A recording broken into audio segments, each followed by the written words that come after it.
अफजाल अंसारी उसी सरजमीन से आया है। मैं गाजीपुर का रहने वाला हूं। मेरे दाहिने बाजू पर गोरखपुर है, जहां से बाबा योगी आदित्यनाथ हैं, और मेरे बाएं बाजू पर वो बनारस है, जहां से नरेंद्र मोदी चुन के आए। छठवां और सातवां राउंड याद कर लेना। लोकसभा के चुनाव का छठा और सातवां राउंड। छठे राउंड में 14 सीटों की गिनती हुई पूर्वांचल के। गोरखपुर, महाराजगंज, देवरिया और बस्ती सहित गोरखपुर मंडल, बस्ती मंडल, देवीपाटन मंडल, 14 सीटों की गिनती में भारतीय जनता पार्टी जहां 80 में 80 सीट जीतने का दावा कर रही थी, वहां की आवाम ने फैसला लिया और 14 सीटों में 4 सीटों पर भारतीय जनता पार्टी को रोका। 10 सीट समाजवादी पार्टी के खाते में डाल दी। सातवां राउंड आया, नक्शा बदल गया। वो गोरखपुर के साथ बाबा योगी आदित्यनाथ का क्षेत्र था। ये बनारस मंडल, मिर्जापुर मंडल और आजमगढ़ मंडल, ये सातवें राउंड की 13 सीटों में भारतीय जनता पार्टी 3 सीट और 10 सीट समाजवादी पार्टी के खाते में वहां की जनता ने जुटा करके दी। गाजीपुर, बलिया, सलेमपुर, एक तरफ से देवरिया, घोसी, आजमगढ़, लालगंज, मछली शहर, जौनपुर, चंदौली सफाया हो गया भारतीय जनता पार्टी का। नरेंद्र मोदी जी 4 घंटा पीछे थे, हिचकी आने लगी थी।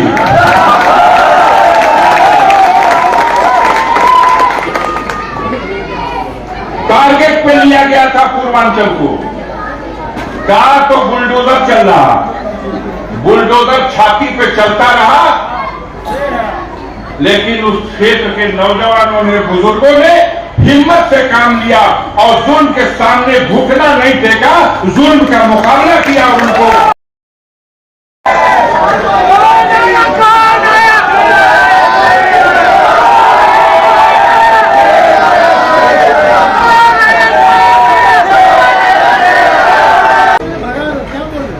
इस जलसे में मौजूद सभी बुजुर्गों, नौजवान दोस्तों,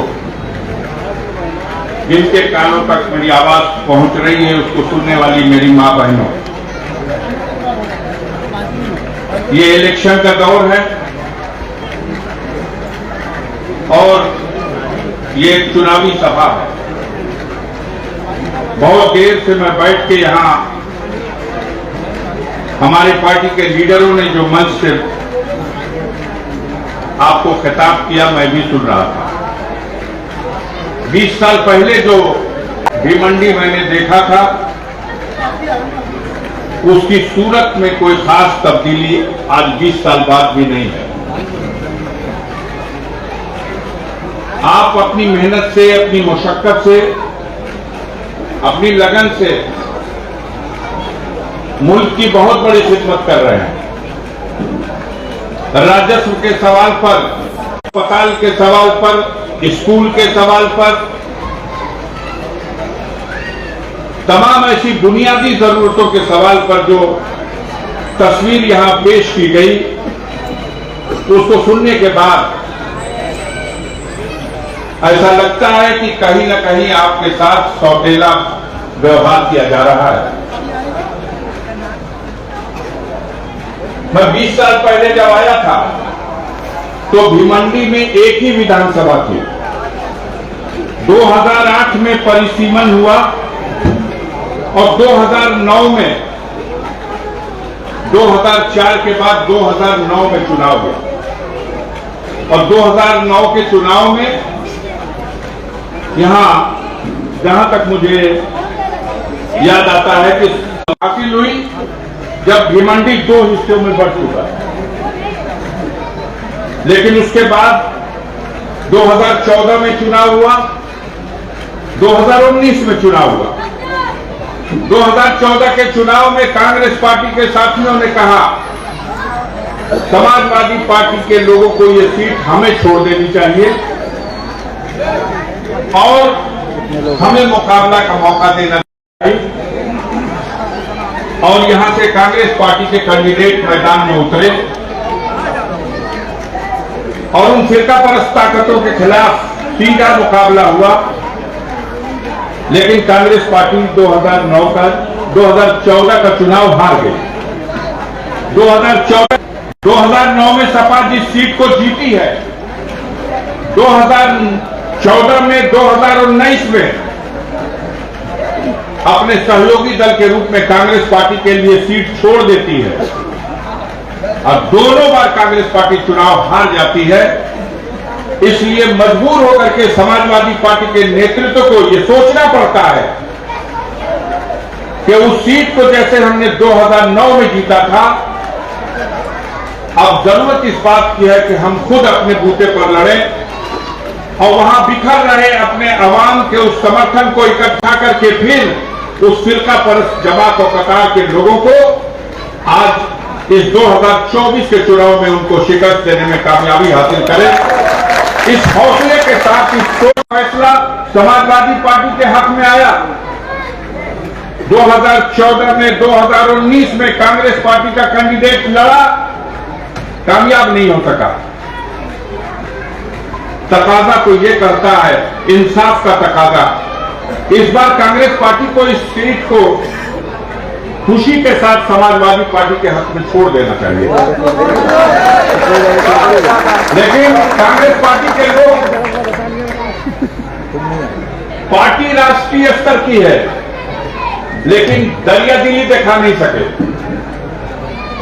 और समाजवादी पार्टी ने यह देखा कि हमारी जिम्मेदारी है कि हम इस सीट को, जो हमारी सीट थी, फिर से वापस लाएं, इसलिए कैंडिडेट लाई। अब अगर कोई कंफ्यूज है कि क्या किया जाए कांग्रेस को और समाजवादी पार्टी को, तो देखिए, मैं इस सवाल पर मुकामी मामलों पर इन लोगों ने बोल दिया है। मैं उस तरह की जज्बाती तकरीर नहीं करूंगा, लेकिन मैं आपके सामने कुछ तर्क जरूर रखूंगा। मुल्क के पैमाने पर 2014 में जब लोकसभा का चुनाव हुआ, तब लोकसभा के चुनाव के नतीजे के तौर पर दिल्ली में नरेंद्र मोदी के नेतृत्व में एक सरकार बनी, जो सरकार अगले 2000 नरेंद्र मोदी के नेतृत्व में सरकार का गठन हो गया। परिवर्तन जरूर हुआ, इतना ही परिवर्तन हुआ कि जहां पिछली बार अपने दम पर भारतीय जनता पार्टी इतनी सीटें जीतने में कामयाब थी कि वो अपने दम पर सरकार बना ली, सहयोगी दल खाना पूर्ति के लिए रहे। और इस बार सारे सहयोगी दलों को मिलाने के बाद भी भारतीय जनता पार्टी सरकार बनाने की स्थिति में नहीं रही और उनको समर्थन हासिल करने के लिए बिहार के चीफ मिनिस्टर, जदयू के नेता श्री नीतीश कुमार जी और आंध्र प्रदेश के चीफ मिनिस्टर श्री चंद्रबाबू नायडू जी का समर्थन लेना पड़ा। आज बैसाखी के सहारे केंद्र की सरकार खड़ी है। जो चुनाव का रिजल्ट आया है मुल्क के पैमाने पर, उस पर गौर करने की जरूरत है। पूरे हिंदुस्तान के पार्लियामेंट में 543 लोकसभा की सीटें हैं, जिसमें सबसे ज्यादा सीटें उत्तर प्रदेश में अकेले 80 लोकसभा की सीटें हैं और दूसरे नंबर पर हिंदुस्तान में अगर कोई प्रांत है, कोई सूबा है, तो वो ये महाराष्ट्र है, जहां 48 लोकसभा की सीटें हैं।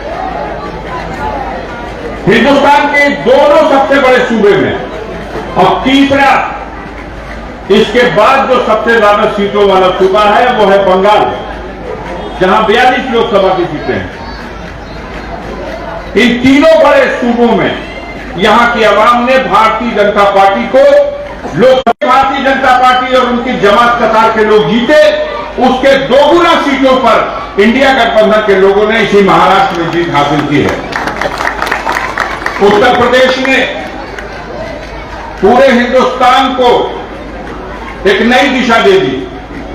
जहां 80 लोकसभा में 80 लोकसभा की सीटें जीतने का दावा कर रहे थे नरेंद्र मोदी, योगी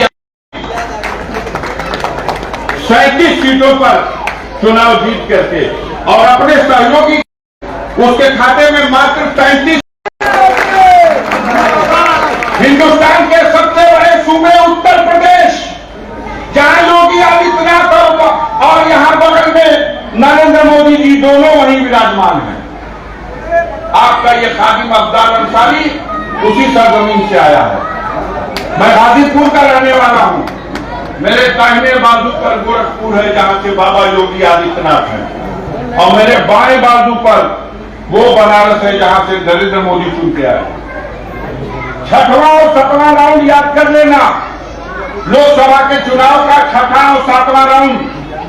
छठे राउंड में 14 सीटों की गिनती हुई पूर्वांचल के।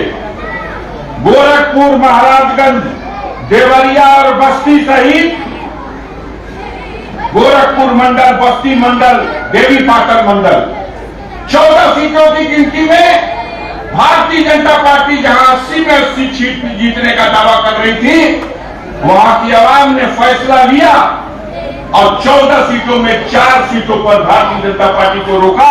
10 सीट समाजवादी पार्टी के खाते में डाल दी। सातवां राउंड आया, नक्शा बदल गया।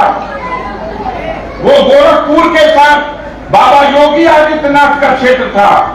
ये बनारस मंडल, मिर्जापुर मंडल और आजमगढ़ मंडल, ये 7वें राउंड की 13 सीटों में भारतीय जनता पार्टी 3 सीट और 10 सीट समाजवादी पार्टी के खाते में वहां की जनता ने चुना करके। गाजीपुर, बलिया, सलेमपुर, एक तरफ से देवरिया, घोसी, आजमगढ़, लालगंज, मछली शहर, जौनपुर, चंदौली सफाया हो गया भारतीय जनता पार्टी का।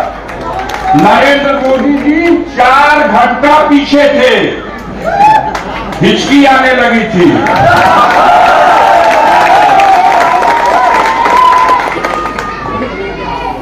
टारगेट पे लिया गया था पूर्वांचल को।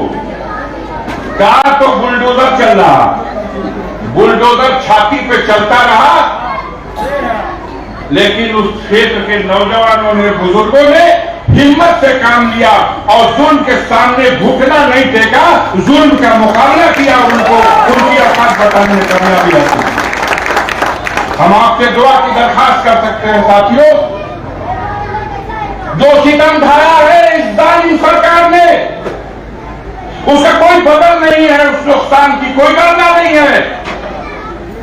लेकिन हम समझते हैं कि हमारी कुर्बानी ने इस जालिम सरकार की नींव की ईंट को हिलाने का काम किया है। और हम उम्मीद करते हैं कि 2027 के चुनाव में उत्तर प्रदेश से एक परिवर्तन आएगा।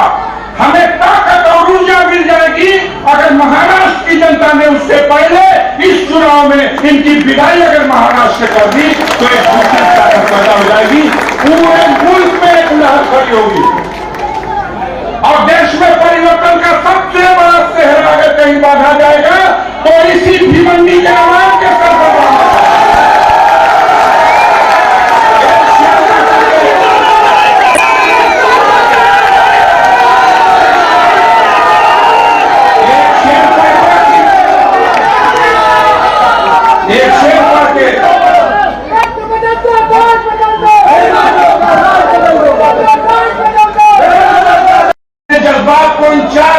आपके सामने पेश कर रहा हूं कि अपने लहू में आज संवरने का वक्त है। जो कुछ हो रहा था, जितना गिनाया इन लोगों ने, अपने लहू में आज संवरने का वक्त है। अब जिंदगी के नाम पे मरने का वक्त है। इंसानियत हुसैन है, उन सब दौर है, यजीद एक और करबला से गुजरने